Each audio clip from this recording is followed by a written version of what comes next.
So if you recall what we did last time, we were talking about the structure of deformation ring, the universal deformation ring of a Galois representation. So we proved that it has generators equal to the dimension of the cohomology group H1 of G comma add rho bar. Add rho bar was the adjoint representation. And we saw that the number of relations is at most dimension of H2 of G comma add rho bar. And we also saw that the notion of unobstructed representations, when the H2 vanishes. And in that case, what we get is a power series ring. And we saw some examples of these unobstructed representations. And we ended with the theorem of Flack, which was about this unobstructed representations coming from elliptic curves. So let's briefly recall the theorem again. So this is from the last time. E is an elliptic curve over Q, P is greater than or equal to 5, E has good reduction at P, and S is the set of primes at which E has bad reductions, union P comma infinity. And rho P bar is the representation of GQS up to GL2 of FP. It is coming from the action of GQS on P torsion points of E. And if we suppose that this image of rho P bar, it's surjective, the map is surjective, and for every prime in S, the space of invariants of EP tensor EP under the action of GQQ, the local Galois group, if it is trivial, and P doesn't divide omega inverse times the L value of the symmetric square L function of E at 2, where omega is a transcendental period, then the universal deformation ring is a power series ring in 3 variables, or in other words, the problem is unobstructed. So this was the theorem we saw last time by Flack. It has some bunch of hypotheses, and then you get that the rho bar is unobstructed. So a natural question to ask is, for how many primes P will such an hypothesis hold? You're given a bunch of conditions, and okay, third condition and first condition seem fine, but what about the second one? It's not clear. If it will happen for prime P.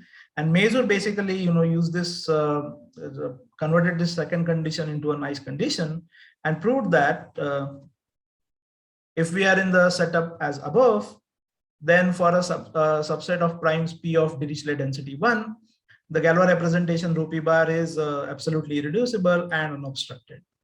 So basically, he studied this condition 2 of Flack and concluded that all these hypotheses hold for a set of primes P of density 1.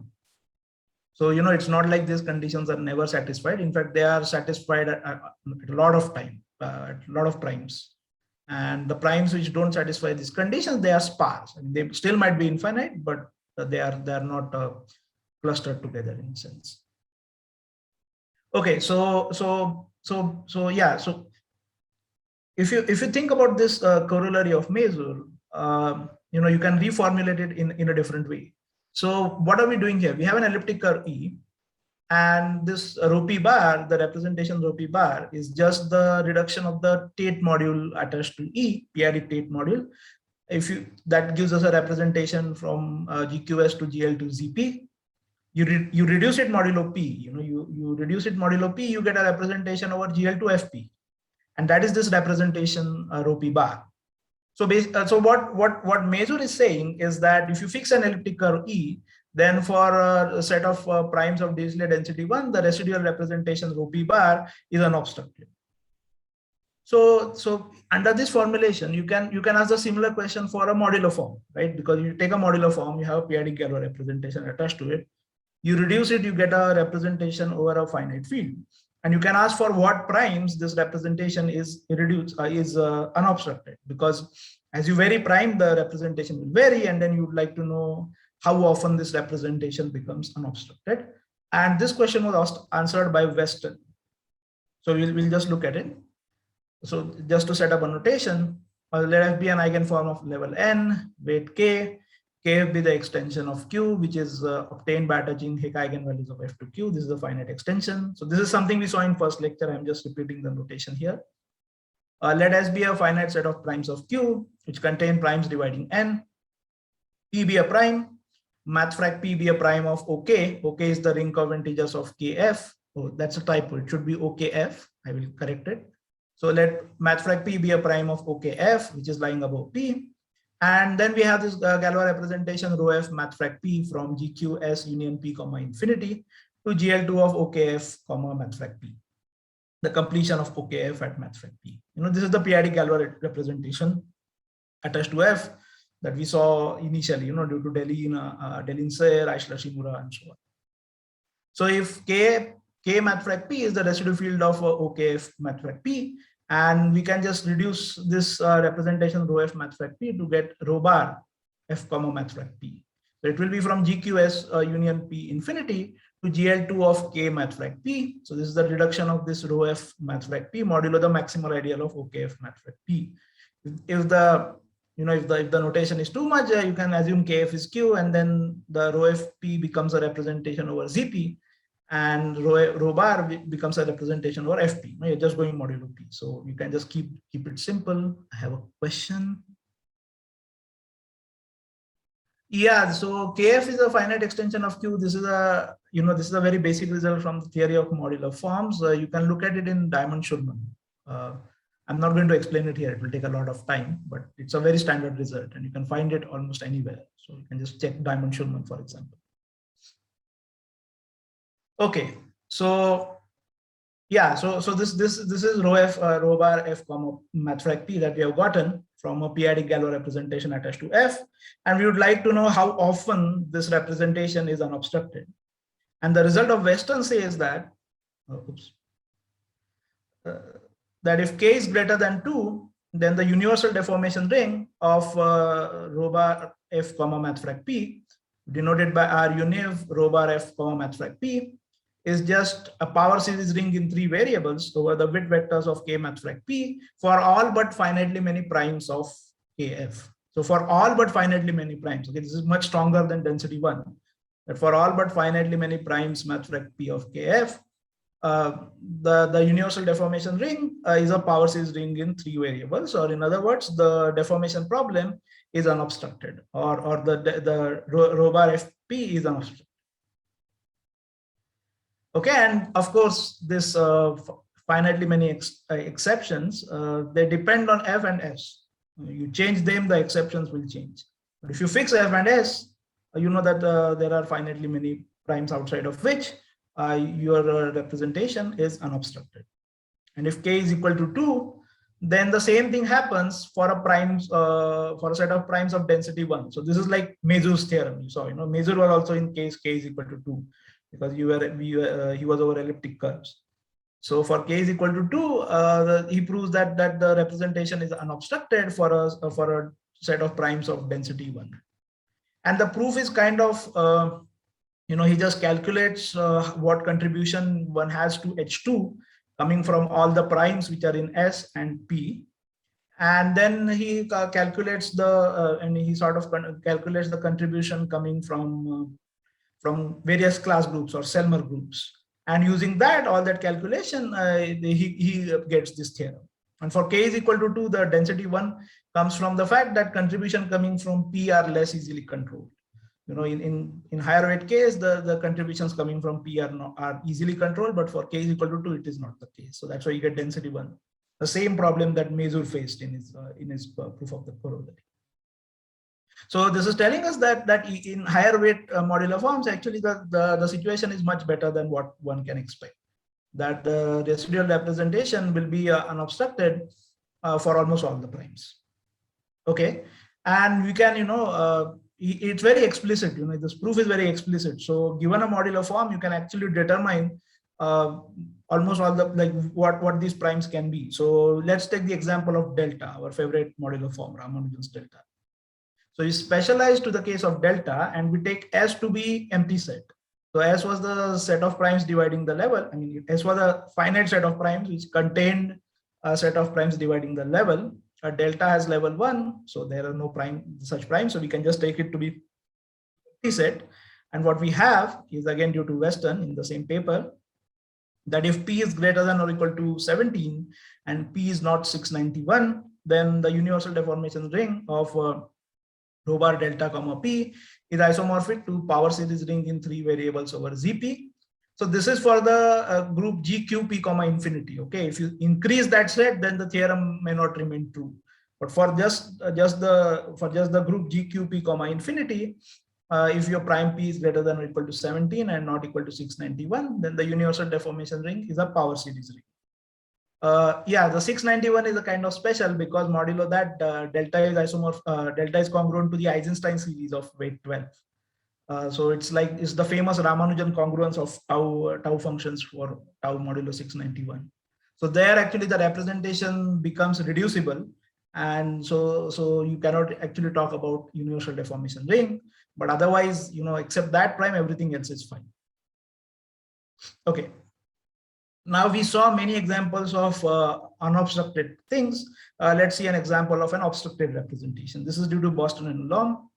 So let rho bar be this representation from GQ3, 7, infinity to GL2 of F3. And this is the representation that is coming from the action of the Galois group on 3 torsion points of the elliptic curve x0 of 49. So x0 of 49 is the modular curve for gamma naught of 49, and it turns out to be elliptic curve. And if you take its action on 3 torsion points, you get this rho bar.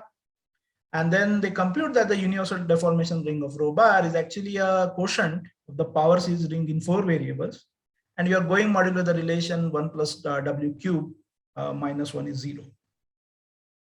So in general, I mean, you might think that this example seems, this example is sort of is a special instance of a bigger theme. So in general, if P is odd and rho bar is a representation from GQS to GL2F, then the adjoint representation, you can split it at 0 rho bar direction 1. 1 is the trivial representation. And at 0 rho bar is the sub-representation of at rho bar consisting of trace 0 matrices. So your rho is acting by conjugation. So it stabilizes at 0 of rho bar, right? It takes trace 0 matrices to trace 0 matrices. So it's a sub-representation. And when P is odd, you can just write any matrix as a sum of a scalar matrix and a trace 0 matrix. So you get a direct sum of representations as I have written. This doesn't happen for P is equal to 2, but it happens for P odd. Okay, so because there is this direct sum, this H2 of add rho bar it will also split as H2 of add 0 rho bar and H2 of 1. And so if S contains a prime L such that P divides L minus 1, then H2 of GQ, S, 1 is not 0 from the global Euler characteristic formula. And so rho bar is not unobstructed. You can call it obstructed, but it's not, that's not the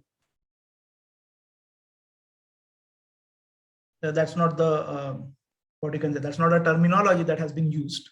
So we just call it not unobstructed. So here, if you see the prime 7, it's such a prime, and because of that, we are getting some obstruction. And it is indeed the case that the H2, if you see H2 of add rho bar in this example of Boston Coulomb, that at 0 of rho bar is not contributing to that H2 at all. It is all coming from H2 of 1. And so that's why this relation is quite simple. It is sort of coming from the deformation of the determinant. It will be more clear in what we will see next. Okay, so this is what I wanted to say, that this is part of a bigger picture, that whenever your S will contain some prime L such that P divides L minus 1 and your P is odd, then your H2 is going to be non-zero, which means your representation will not be unobstructed. See this theorem of Weston, it sort of tells you that your residual representation is unobstructed a lot of times, so it might give us, okay, there is one more question probably for me. Yeah, in general, if H2 is not, I mean, so this is the thing, H2 being, so the question is, if H2 is non-zero, can we say the representation is obstructed or not? So the way we have defined our representation to be unobstructed is when H2 is 0. So when H2 is non-zero, by definition, the representation is obstructed. But the thing is that H2 being non-zero doesn't mean that that there might be relations. It just hints at the fact that there might be relations, but it doesn't assure you that there will be relations. So even if H2 is not 0, your deformation ring could still be a power series ring. However, I don't think such examples are known, and definitely no such examples are known in the Galois case.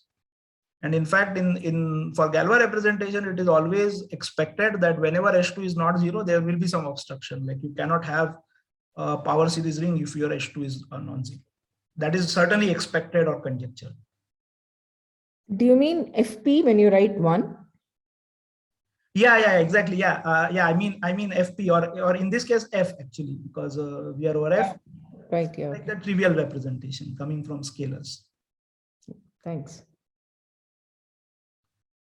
Yeah, I seem to have one more question. Yeah, is there a generalization of Flack and Weston's theorem to Hilbert modular forms? Yeah, that's a good question. I mean, this thing is, there is certainly a paper by a student of Bokla, I think I've forgotten the name, but where he considers this question, like for how many primes the residual representation is unobstructed for automorphic forms. But I haven't seen the paper, so I cannot say if it is known for Hilbert modular forms or not. Janho is asking Dimitrov's composition paper. I haven't seen it, unfortunately, so I cannot answer. But I mean, I know that this question has been studied for automorphic forms as well. So I guess someone must have studied for Hilbert modular forms before that, or in that paper, you will have some something about Hilbert modular forms. Okay, so I mean, in general, what happens is that suppose you have an unobstructed representation rho bar from GQS to GL2 of F. You start allowing ramifications at additional primes. You start increasing this set S. Your representation becomes obstructed very quickly. Your universal deformation ring, it does not remain a power series ring anymore. So it's like. So even though you feel like because of Weston's theorem that most of the representations are unobstructed, it will mostly happen that in a given situation, it will mostly be not unobstructed. You will have some weird quotient of power series ring rather than a nice power series ring. So, in practical, like whenever you want to study some specific situation, I think you will end up working with some obstructed deformation rings. Right. So yeah, for example, if you add a prime L to S, which is satisfying Ribet's level raising condition, your deformation ring becomes bigger. So you'll add some variables, you'll add some relations.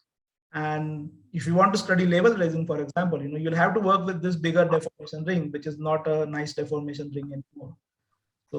So yeah, so in practice, you will find lots of obstructed representations coming in. Okay, so this is all I wanted to say about unobstructed, obstructed thing. Now we are going to move to our next topic, which is about deformations with conditions. Okay, so deformations with prescribed properties. So again, we let G be a profinite group which satisfies the finiteness condition phi p, and let rho bar be a representation from G to GL and F such that the endomorphism ring of rho bar is the scalars. Because so that we have deformation ring. So what we'll do now is focus on deformations of rho bar which satisfy some properties rather than studying all the deformations. So it happens like most of the times, we want to study deformations of certain kind. For example, we want to study deformations coming from modular forms, or we want to study some special deformation with certain special properties. So for example, suppose you want to study deformations of rho bar coming from modular forms. We already know that determinant looks like a integer power of cyclotomic character times a finite character. But if you're taking an arbitrary lift, there is no control over the determinant. Like determinant can be anything. It need not be of this specific form. So, this way we get a lot of lifts. We know directly that they are not coming from modular forms. And sometimes you would like to discard all such lifts. You still like to study nice lifts which are coming from modular forms for arithmetic applications. And also there are some other properties that are enjoyed by representations attached to modular forms, and we would like to study lifts which have all those properties, rather than studying all the lifts.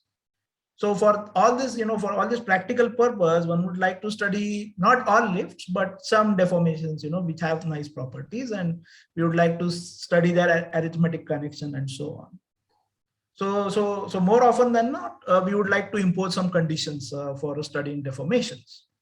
So that's what we'll do here. To be precise, we'll identify some nice properties of the residual representation rho bar, and we'll study deformations which will retain this property. And it will be clear, hopefully, in the next lecture how this will be useful in a sense.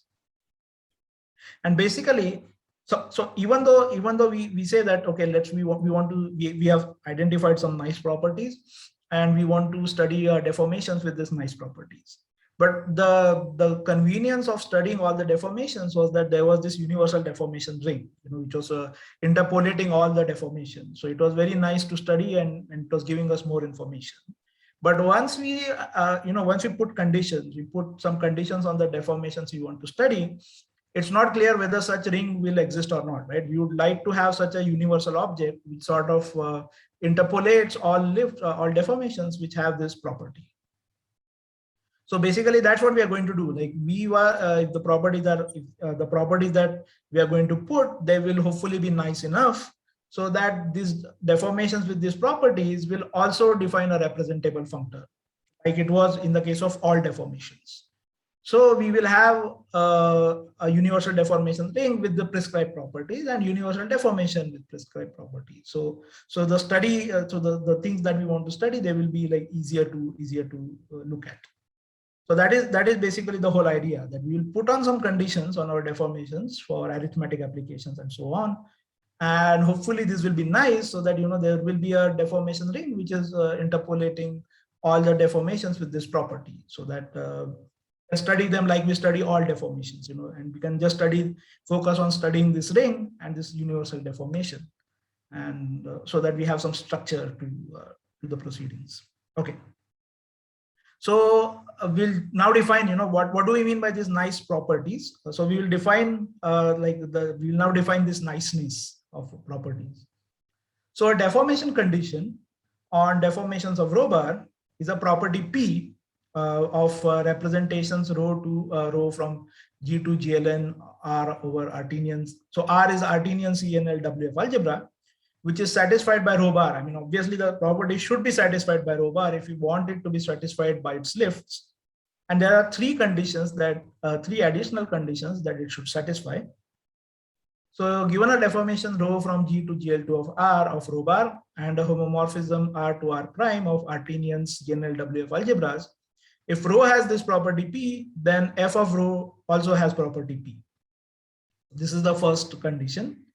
Second condition is that if R0, R1, and R2 are Artinian CNL WF algebras with morphisms R1 to R0 and R2 to R0, and we denote the projection map from R3, which is defined to be the fiber product of R1 and R2 or R0 on R1 and R2 by P1 and P2 respectively.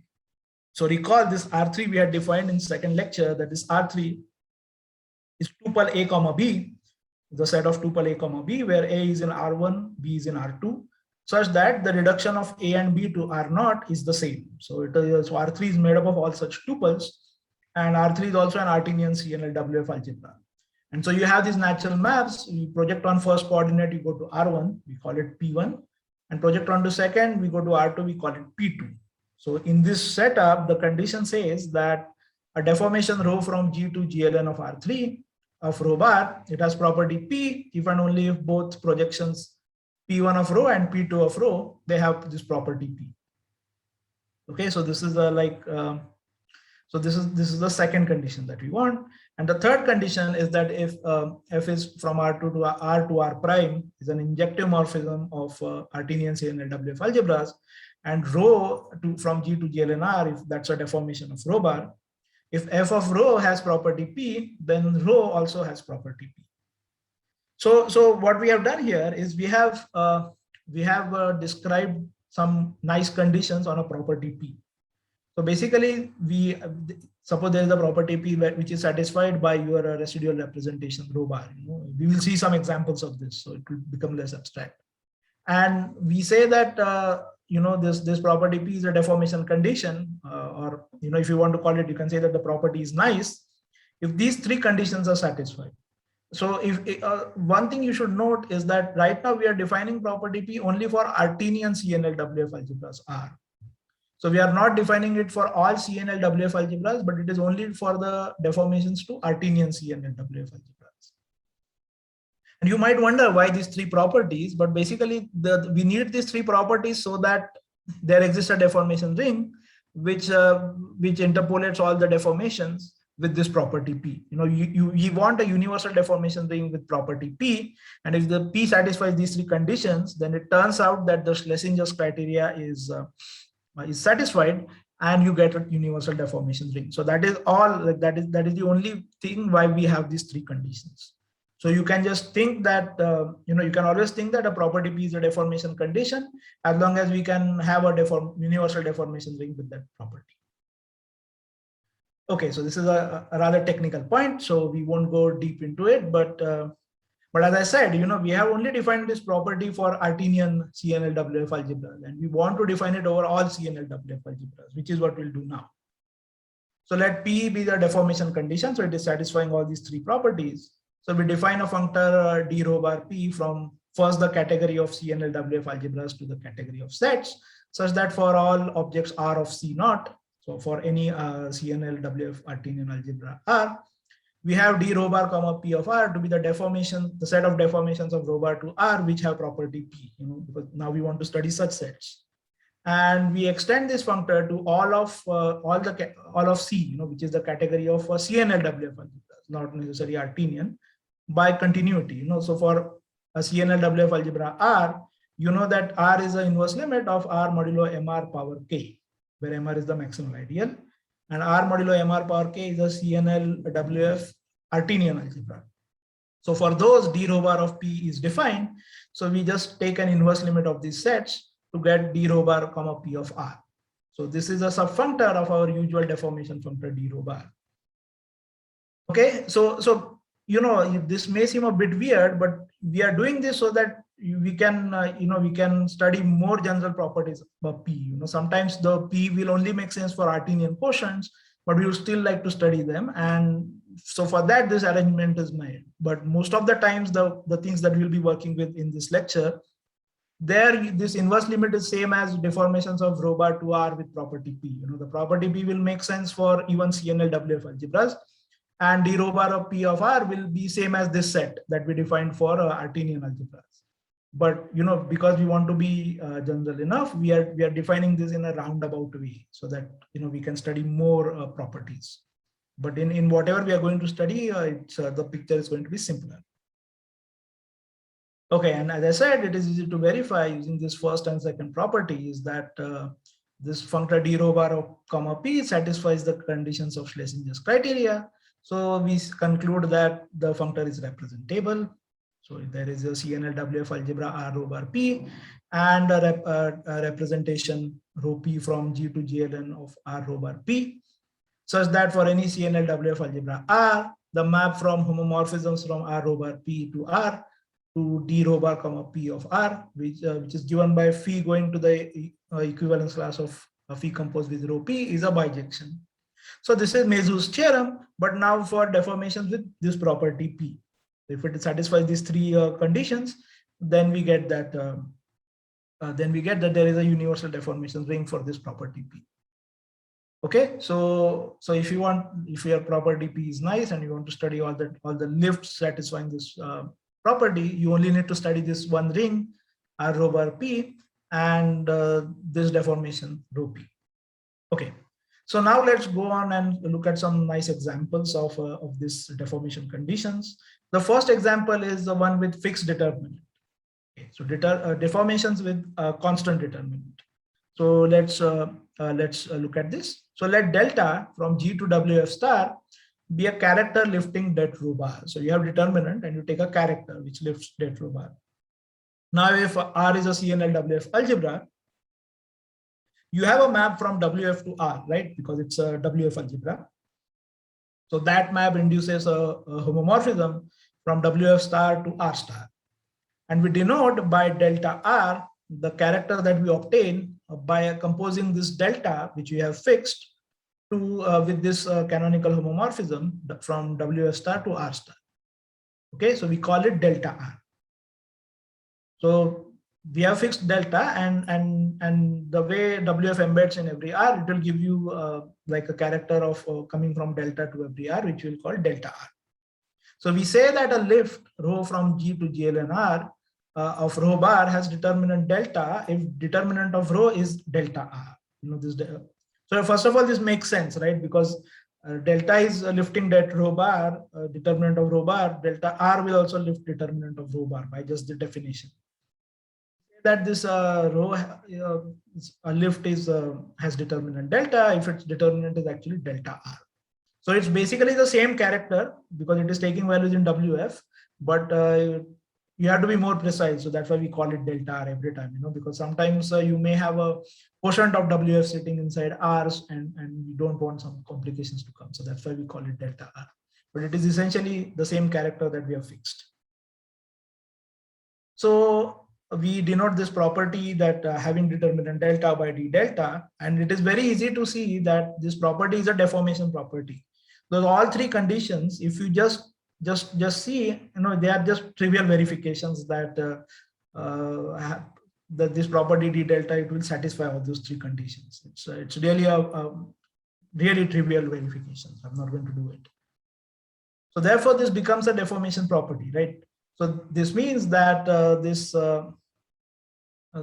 set d rho bar comma d delta of R, this becomes the set of deformations of rho bar with determinant is equal to delta R, and there is a universal deformation ring which interpolates all such deformations.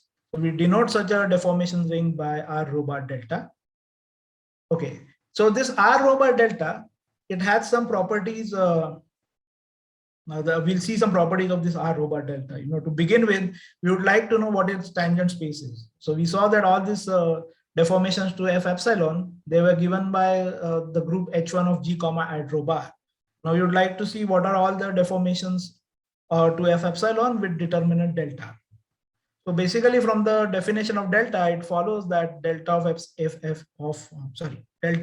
epsilon is det rho bar, right? Because you are lifting a character, but when you go from WF to F epsilon, you're going modulo P. So therefore, your delta becomes det rho bar. So basically, the lifts of rho bar to F epsilon with the constant determinant delta are all those lifts which have determinant the same as the determinant of rho bar. So if rho is a lift of rho bar, which is given by something like this, that rho of G is identity plus epsilon times F rho of G times rho bar of G, and this F rho of G is Mn of F. Then we know that determinant of rho is determinant of rho bar if and only if the trace of this matrix is 0 for all G. So therefore, we know that such deformations, they correspond to elements of H1 of G comma add rho bar. We saw this last time. So we have this isomorphism from d rho bar to F epsilon to H1 of G comma add rho bar, where a deformation rho goes to the class of F rho, where rho and F rho are as above. And we saw that rho has determinant same as the determinant of rho bar, if and only if F rho has trace 0. So this isomorphism, it gives us that d rho bar comma d delta of epsilon is isomorphic to H1 of G comma at 0 rho bar. So basically, the tangent space of this deformation problem is given by H1 of G comma at 0 rho bar. So we have a very nice description in terms of the Galois cohomology group. Now we will briefly study its relation with our original deformation ring R. So for that, we first denote that we change track for a bit, and we note that by universal property, the determinant of the universal deformation, it's a deformation of the residual determinant. So it will give you a map from the universal deformation ring of determinant of rho bar to universal deformation ring of rho bar. And suppose now P does not divide N, where we are in n-dimensional representation. So by Hensel's lemma, we can find an nth root of this character, which is the delta of R rho bar univ times determinant of rho univ inverse. So sort of what we are going to do is that when we say that there exists an nth root, that means a character from G to R rho bar univ star, the trivial character. So it's a lift of a trivial character whose nth power becomes determinant inverse times delta at in R rho bar univ. So therefore, by Hensel's lemma, because P doesn't divide N, we can find such a character, and we twist our representation by our universal deformation by this character. We get a deformation which is with constant determinant delta. So that's what we'll do. So when you twist rho univ by this character chi we found, we get a deformation of rho bar to the universal deformation ring with determinant delta. So we have this deformation will give us a map from the universal deformation ring with determinant delta, call it R rho bar delta to R rho bar univ. Right, so this twisting thing, because we doesn't divide n, we have such a nice character. And so we get this map. So we had a map from the universal deformation ring of determinant. And now we have a map from the universal deformation ring with constant determinant. And so because of this, we get a map from the completed tensor product of both. So we have a map from R rho bar delta, a completed tensor product with R univ of det rho bar to R rho bar univ. So when you do completed tensor product, you sort of combine variables and combine relations, So if your R rho bar delta is just a power series ring in one variable, you're basically just adding a new variable to R univ det rho bar, and that will give you the completed tensor product. And we get this map, and we'll prove that to be an isomorphism. So the way it is constructed to be isomorphism is that we will construct a deformation over this completed tensor product. And for that, if we denote the chi univ by the universal deformation of determinant. So this is a bit calculative part. Okay, you don't have to follow this line by line. If you sit down and write it out, it will be obvious. But the formulas look a bit ugly. But this is just, all of this is just formal checking. So, nothing deep happening really.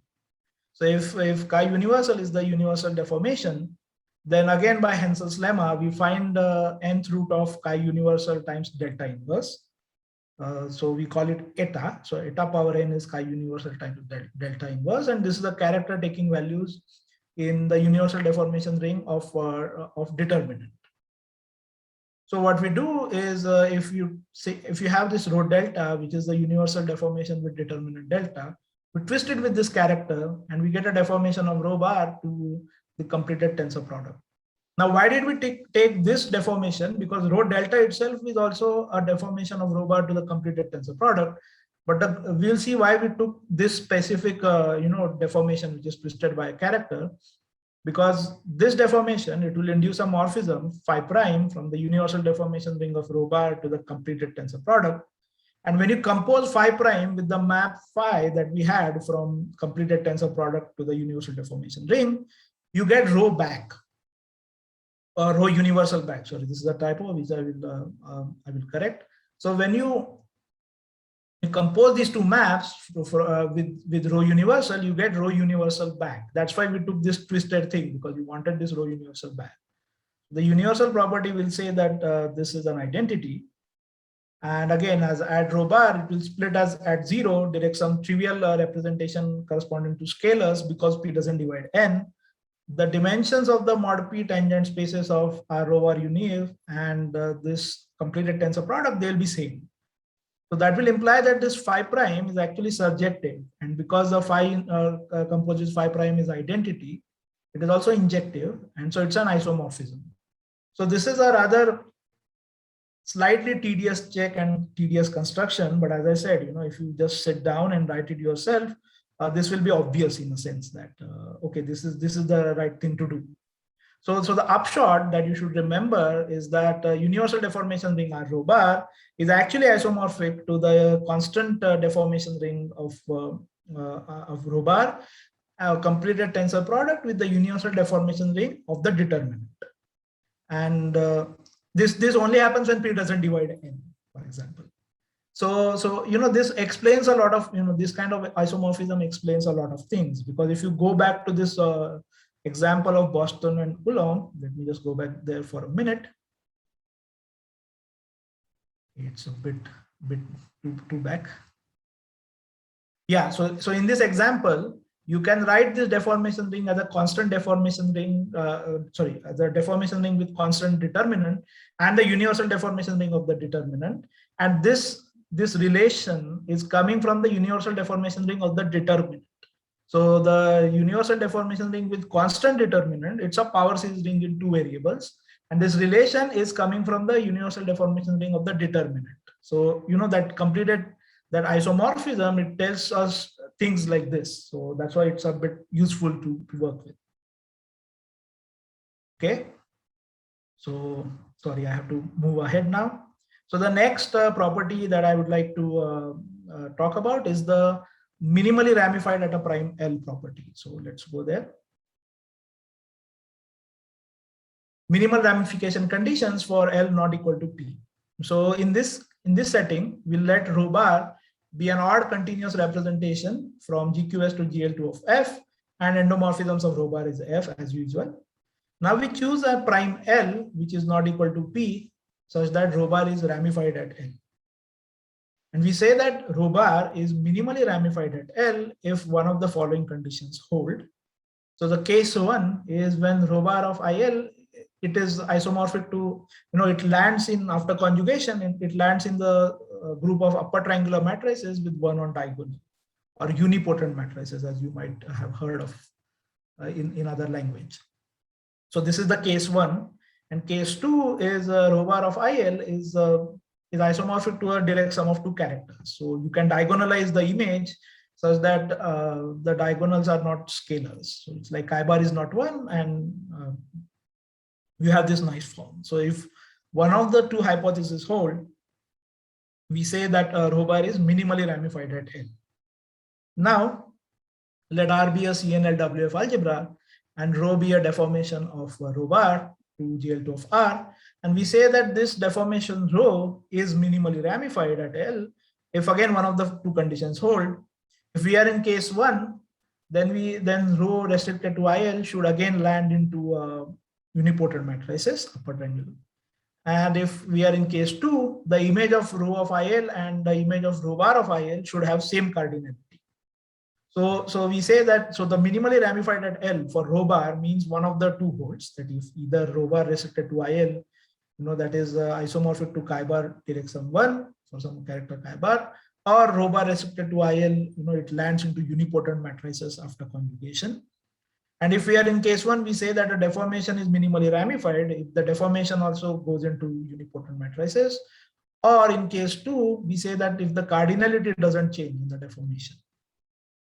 So a small comment as to why this is called minimally ramified is because we are really restricting the ramification at L, right? For example, if you are in case two, the minimally ramified at L condition is kind of telling us that we don't want any more ramification than what we already have. That's what it means to have the cardinalities to be same, that we really don't want any more ramification than is already present.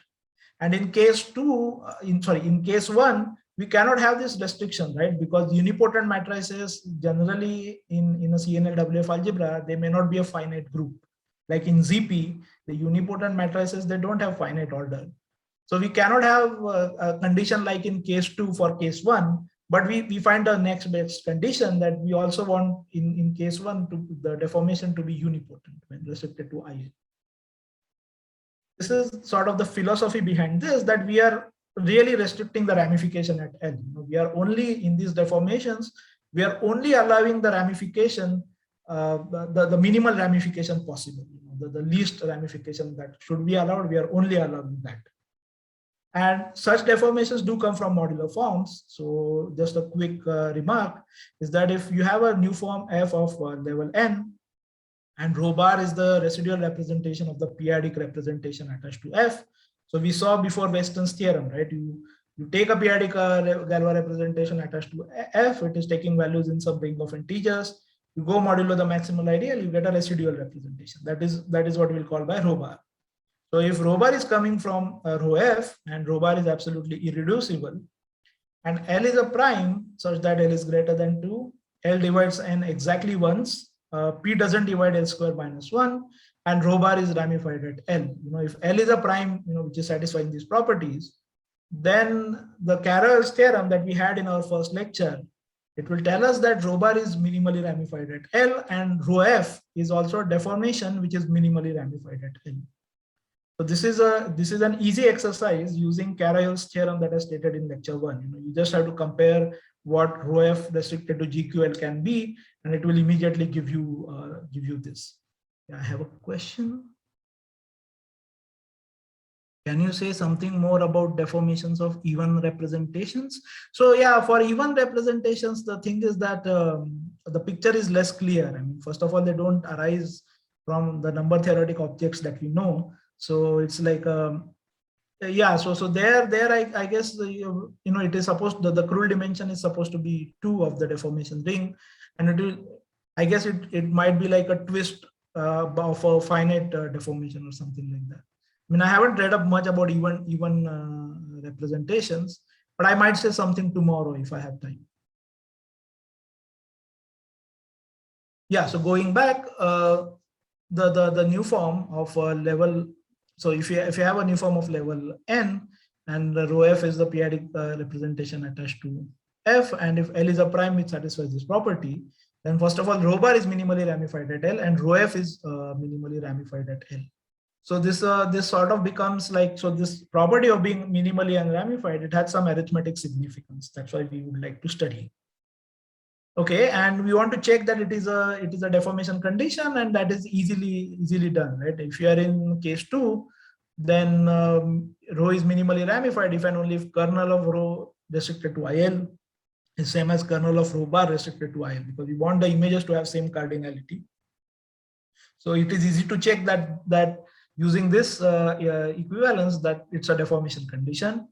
The case 1 might be a bit tricky, but what you have to observe is that if rho restricted to IL is unipotent, 1 star 0 1, if and only if rho of G minus 1 square is 0 for all G in the inertia group. So one direction is clear. For other directions, some work is required, but it's not hard. It's in one of Mazur's article that I have in my references. So it's a straightforward, but because of this equivalence, it is also straightforward to see that this is also a representable. This is also a deformation condition. So being minimally ramified at L is actually a deformation condition. And now we'll see how its tangent space looks like. So we denote the functor of minimally ramified at L deformations of rho bar by d rho bar of L. And if R is a CNLWF algebras, then we have that d rho bar of L is the set of deformations rho of rho bar to R, which are minimally ramified at L. You might be wondering why am I repeating this? Because initially we only defined the condition for Artinian ones and we extended it to CNLWF algebras. But this condition of being minimally unramified or of constant determinant, it makes sense for CNLWF algebras also. And that inverse limit of sets that we defined, it indeed gives us this set. So this is like a trivial verification that d rho bar L of R is the set of deformations of rho bar to R, which are minimally ramified at L. So to study tangent spaces, or to see if some Galois cohomology group will give the dimension of the deformations to F epsilon, we see that if rho from GQS to GL to F epsilon is a deformation of rho bar, then rho is minimally ramified at L if and only if rho restricted to IL is isomorphic to rho bar restricted to IL, because the unipotent matrices, this comes from the fact that for the second case it is easy. For the first case, you need to know that if rho of IL is unipotent, L is not P, so your Galois representation is going through the ZP quotient of the tame inertia, which is cyclic. So your rho of IL will be cyclic unipotent, which means that it is same as your rho bar. You can just conjugate to get your image in rho bar because it's cyclic. So this being minimally ramified at L for a deformation to F epsilon, it's same as saying that there is literally no ramification happening, no additional ramification happening. So if F rho is the element of H1 GQS at rho bar, it is corresponding to rho, then rho is minimally ramified if and only when you restrict this this element of H1 to IL, you get 0. So basically you have this isomorphism d rho bar of L of F epsilon to the kernel from GQS comma at rho bar to the restriction map from to H1 of IL comma at rho bar. So it consists of all elements of H1 which become trivial when restricted to IL. So this is like an example of a Selmer group that we saw in Francesca and Tianho's talks. So usually when you give a condition on your deformations, the tangent space will be described by such Selmer groups, depending on what kind of conditions you have.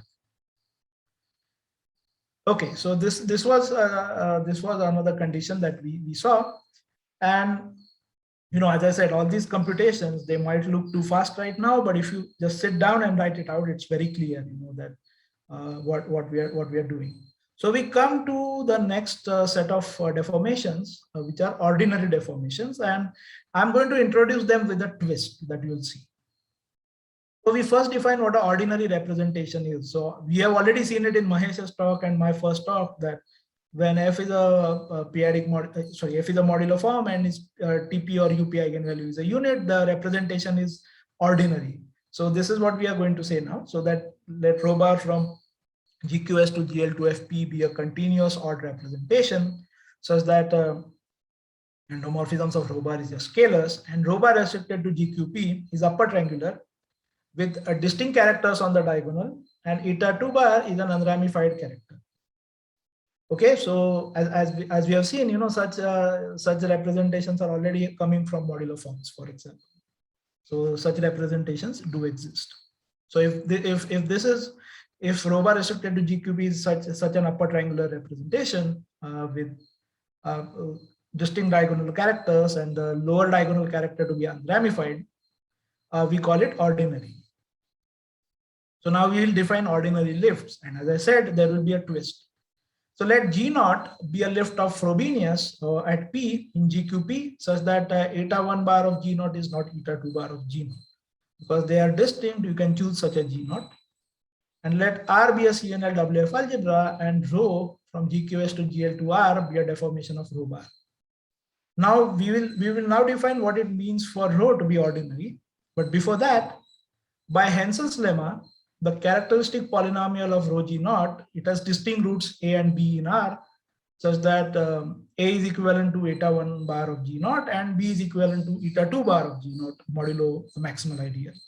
So so this is a straightforward fact coming from Hensel's lemma, because when you reduce the characteristic polynomial, you get characteristic polynomial of rho bar of G0, and because it has distinct roots, Hensel's lemma will tell you that the lift has distinct roots.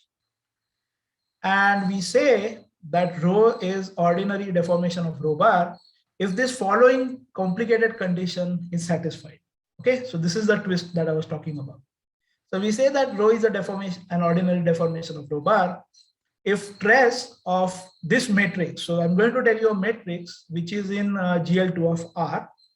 So the matrix is rho of G multiplied by rho of H minus determinant of rho of H. By that I mean rho of H minus the scalar corresponding to determinant of rho of H. So determinant of rho of H is an element of R, and you have a scalar matrix which has determinant of rho of H on its diagonal. So that is by that. So whenever I said here determinant of rho of H, I mean that scalar matrix times rho of G0 minus B, where B is as above, and again here the B means the scalar matrix with diagonal entries B.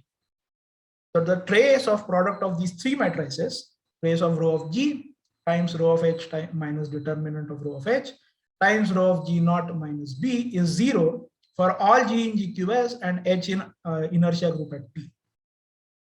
So this sounds like a bit complicated condition.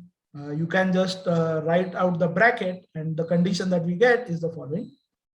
That is, for all G in GQS and H in IP, we have that trace of rho of GH G0 minus B times trace of rho of GH minus determinant of rho of H times trace of G G0 plus B times determinant of rho of H times trace of rho G is 0.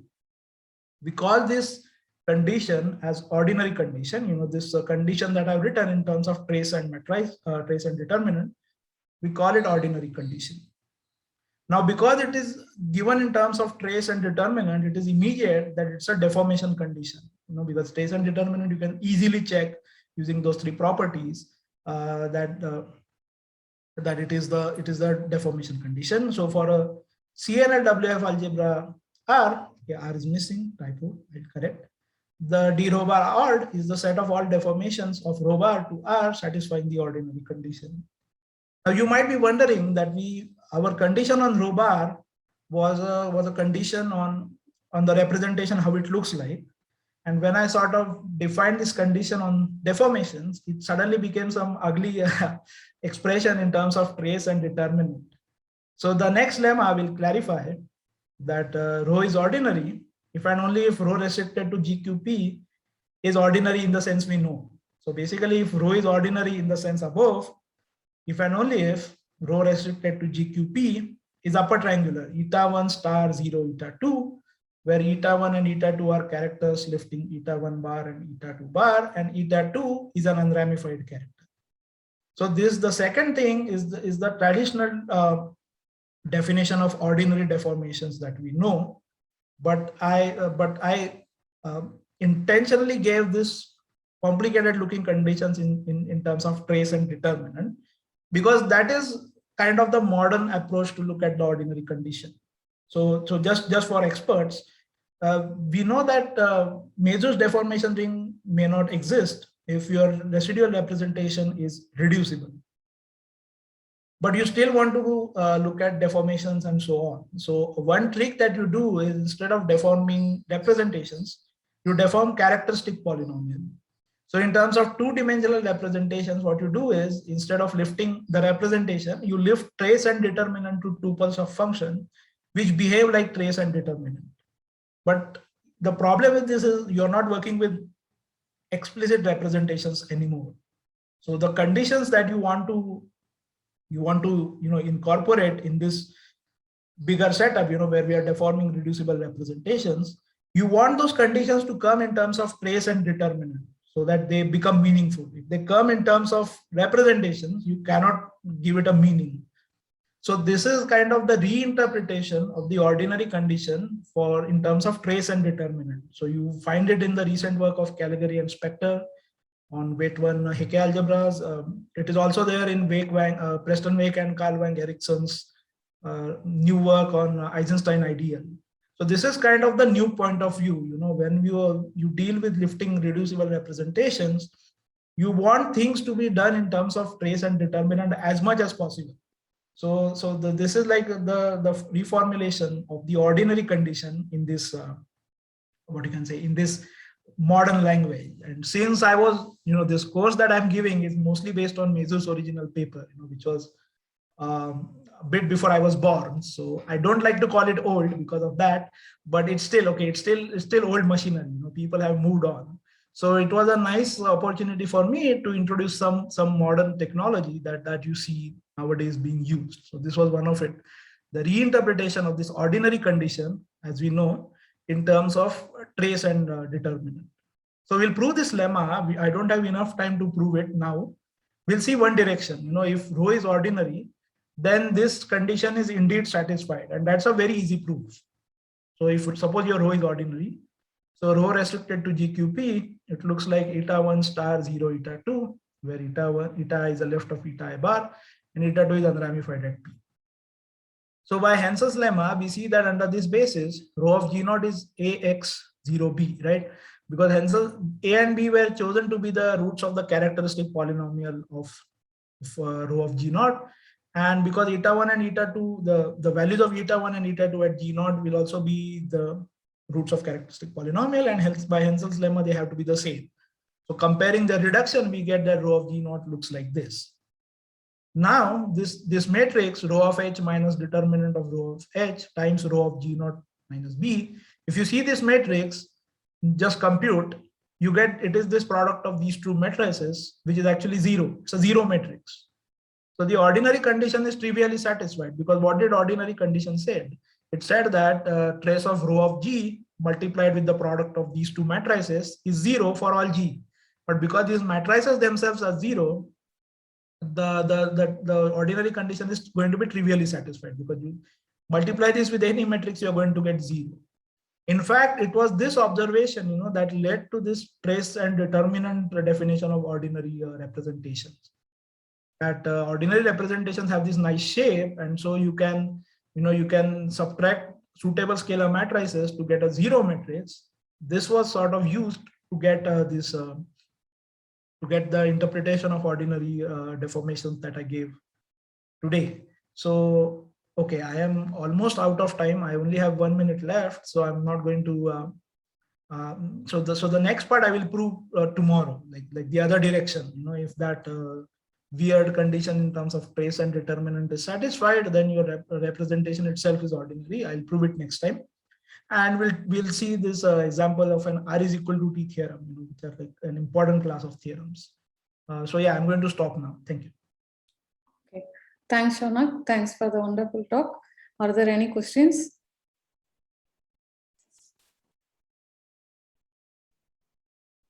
Okay, if there are no questions, let us thank the speaker.